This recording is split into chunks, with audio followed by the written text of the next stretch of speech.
L'invité.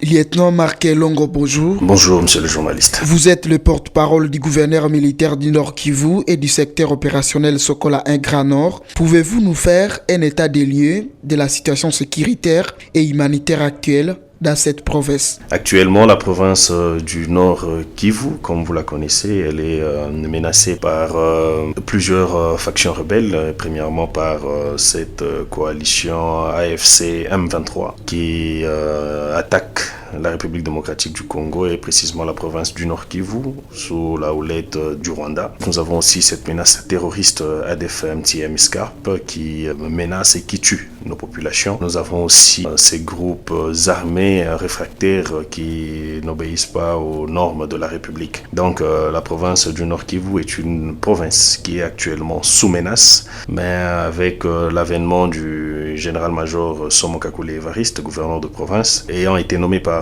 le commandant suprême, le chef de l'État, je cite Félix Antoine Tshisekedi Tshilombo. Il est venu à la tête de cette province, une province qu'il a retrouvée qui était presque visée sans aucune institution légale. Pourquoi? Parce que le chef-lieu était à Goma et avec cette attaque du Rwanda, nous avions pu délocaliser ce chef-lieu de Goma vers Beni. Lorsqu'il a été nommé par le président de la République, il a trouvé que les institutions devaient se poser à Beni, vraiment dans des conditions les plus difficiles. Pourquoi? Parce qu'il n'a même pas su faire une remise et reprise avec qui que ce soit. Toutes les institutions devaient venir à Beni, donc dans les circonstances que vous connaissez. Et étant arrivé à Beni, il a au moins stabilisé la partie qui nous reste dans la province du Nord Kivu, que ce soit sur le plan sécuritaire, sur le plan de développement et que sur le plan aussi humanitaire. Donc aujourd'hui, la partie qui nous reste, il y a un calme précaire, mais avec l'effort du gouvernement provincial et de la population du Nord Kivu tout entière, nous allons relever ce défi. La ville cosmopolite de Beni a accueilli les déplacés venus de Goma et comment ils vivent actuellement? Réellement, il y a cette catastrophe humanitaire qui nous a été imposée par le Rwanda à travers le M23 et le gouverneur Somo Kakule Evariste est en train de tout faire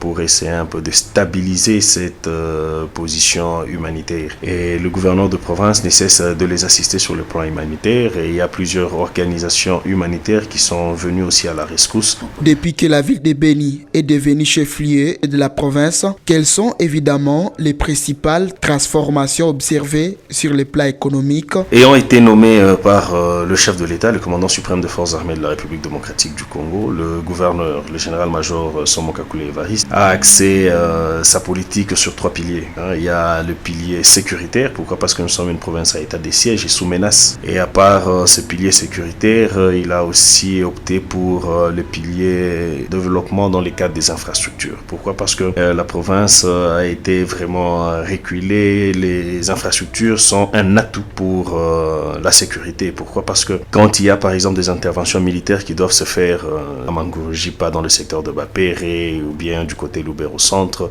donc il faudrait des infrastructures adéquates pour que cette intervention puisse arriver à temps et répondre à toute éventualité à temps.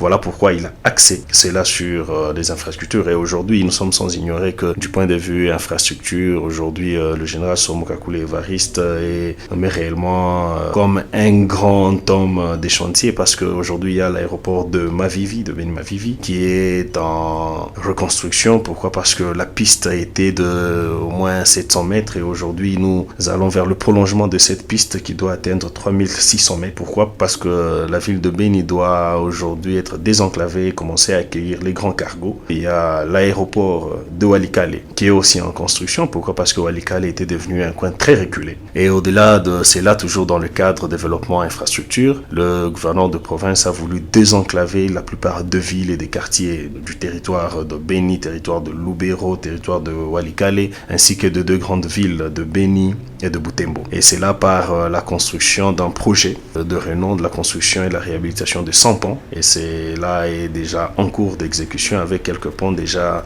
mis en place pour essayer un peu de faire une interconnexion entre villes, villages et territoires. Face à la menace d'agression rwandaise et aux terroristes ADF MTM qui constituent un ennemi commun entre l'Ituri et le Nord Kivu, quel message d'assurance adressez-vous à la population? Nous devons savoir et retenir que les deux provinces sœurs, je cite la province de l'Ituri et la province du Nord Kivu, portent les stigmates de la douleur. Elles sont attaquées par ces terroristes ADF, MTM et SCARP. Et ces stigmates de la douleur, nous n'allons pas laisser cela impuni. C'est dans ces cadres que nous devons féliciter d'abord la population iturienne et la population du Nord Kivu pour cette résilience qu'ils ont. Réellement, nous avons cette menace ADF. Ce n'est pas seulement une menace nationale. Le terrorisme est une menace internationale aujourd'hui. Et c'est dans ces cadres que la province du Nord Kivu a, du 23 au 25, en ville de Beni, organisé le forum sur la problématique ADF. L'objectif était de nous asseoir ensemble avec toutes les structures de société civile, de mouvements citoyens, de jeunes et des associations féminines, de nous mettre ensemble pour dire que ça fait plus de 10 ans que les ADF tuent, que nos mamans, nos filles sont violés. Nos militaires, face vers l'ennemi, tombent sur les champs de bataille. Et aujourd'hui, qu'est-ce que nous devons faire pour éradiquer définitivement ces phénomènes ADF, MTM et SCARP? Le gouverneur de province Somo Kakule Evariste ne s'est pas arrêté là. Il a été reçu à Kinshasa par le chef de l'État, je pense le 18 mars de l'année en cours. Il a été reçu par le chef de l'État à Kinshasa. La grande question, c'était l'instauration de l'autorité de l'État. Et après ces échanges, le général-major Somo Kakule Evariste s'est séjourné ici, en ville de Bunia. Il est venu rencontrer son grand frère, son homologue, le lieutenant-général Luboyan Kashamadjoni, gouverneur de la province de l'Ituri. Et ensemble, ils ont peaufiné des stratégies de synergie de deux provinces. Pourquoi? Parce que la province de l'Ituri, sous l'emprise de ce phénomène ADF, MTM et SCARP, les deux autorités provinciales. Mais vous allez voir dans le jour qui viennent qu'il y aura réellement de retombées positives. La province est en train d'être développée, je cite la province de l'Ituri, et ce phénomène de groupes armés prendra fin parce que c'est le cheval de bataille du lieutenant-général Luboyan Kashamadjoni. Et à la population du Nord Kivu, qu'elle reste résiliente. La paix leur sera offerte.